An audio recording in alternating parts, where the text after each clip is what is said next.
Karina Márquez. Ella es máster en Derecho con mención en Estudios Judiciales del Instituto de Altos Estudios Nacionales, y le hemos invitado para conversar respecto de qué podemos esperar los ecuatorianos en la segunda vuelta en el entorno de una elección que fue polarizada y que, sin ninguna duda, sea cual fue el resultado, va a dejar a una ciudadanía dividida en dos tendencias, gane quien gane. Vamos a quedar polarizados. La gran pregunta es ¿qué se puede hacer, Karina, para que tras esta elección eso no pase en el Ecuador y podamos entrar, no sé, pues de alguna manera a un camino de unidad? Mire, indudablemente el camino político del Ecuador ha estado dividido no solamente ahora, en la actualidad, con el actual gobierno, sino ya hace muchos años, específicamente desde que hubo efectivamente la ruptura entre Lenín Moreno y Rafael Correa. El país se dividió completamente entre los que eran pro Rafael Correa y los que no eran, los que eran contrarios a él. Entonces, esa estructura que hemos vivido y que en esa época, hace ya casi 8 años atrás, los niños de esa época ya no son niños, ya son adolescentes, ya algunos tienen derecho al voto, otros ya son más adultos, pero han estado viviendo eso dentro de sus propias familias, dentro de sus propios hogares, y entonces se han criado con el estigma, porque es un estigma ahora, sí, es verdad. Lamentablemente, en el sentido de que si alguien participó o ejerció alguna función o algo que tenga que ver de la época del anterior presidente Correa, y el que no.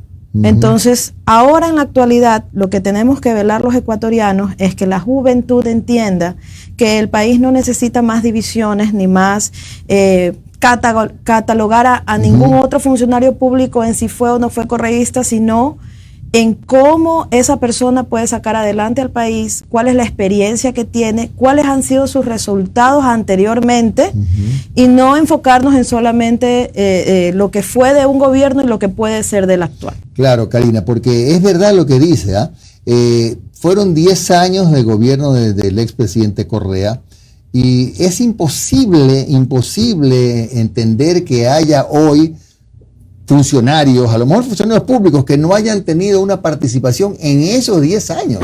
Es decir, la gente químicamente pura, que es la que muchos aspiran, no existe. Así es.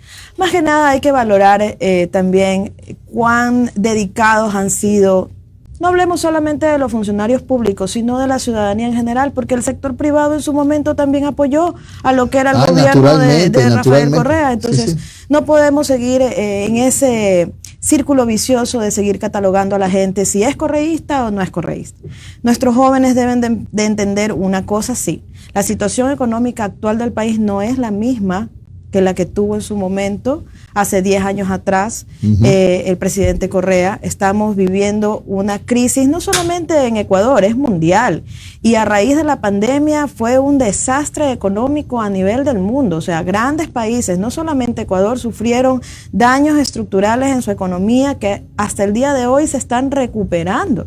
Entonces podemos ver cómo la tendencia dentro de Latinoamérica ha sido, sí, dividir un poco, en el sentido de que no quieren más socialismo del siglo XXI. Tenemos el ejemplo de Argentina, tenemos el ejemplo de Uruguay, tenemos el ejemplo bueno, no de Colombia, pero en todo caso, la gente, el pueblo ecuatoriano, lo único que quiere en estos momentos es saber cuál es el camino que va a llevar a la paz.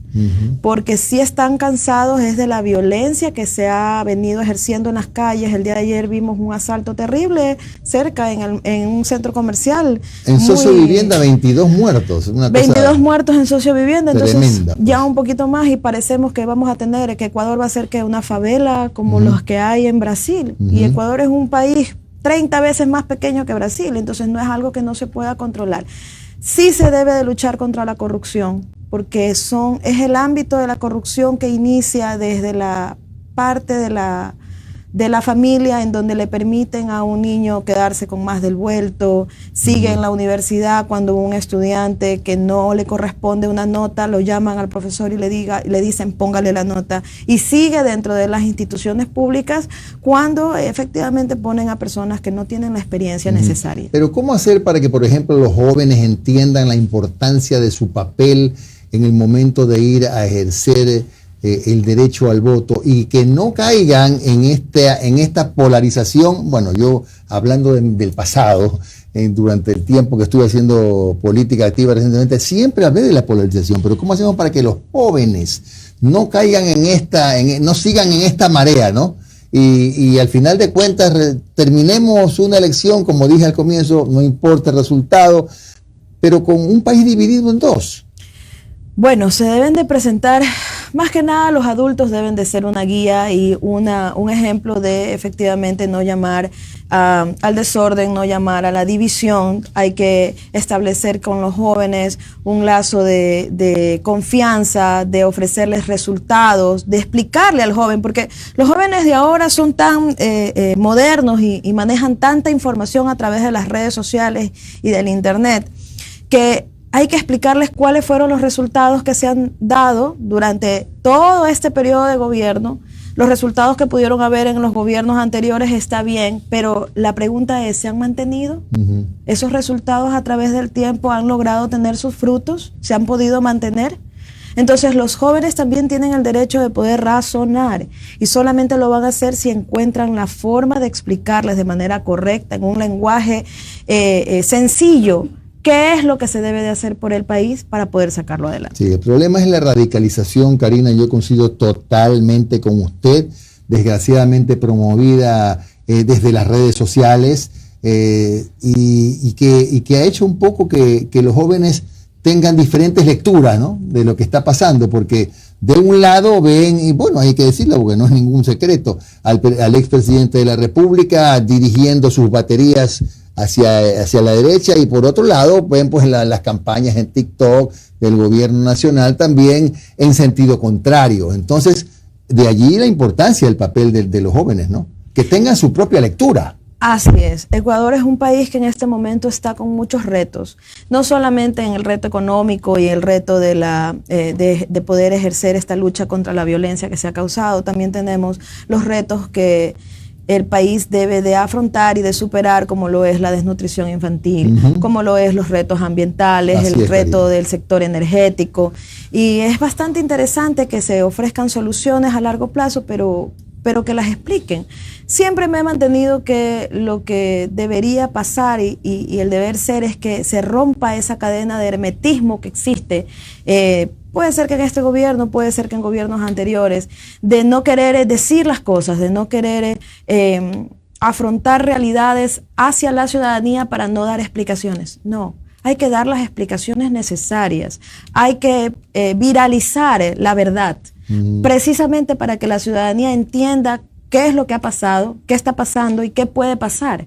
¿Para qué? Para que los jóvenes puedan tomar una decisión con respecto, no desde el lado parcializado o desde el lado de la ruptura, sino desde el lado de la razón. No, pues y además esto lo agrego por mi cuenta. Yo creo que ya no funciona esto de que no importa lo que digan de ti, no lo respondas, porque si a uno le repiten 1000 veces una mentira, esa mentira, si no la aclara, se convierte en verdad. Por las redes sociales, ¿no? Así es. Por las redes sociales. Karina, muy interesante la conversación con usted. Karina Márquez, máster en Derecho, Convención en Estudios Judiciales. Importantísimo entonces el papel de los jóvenes en esta elección.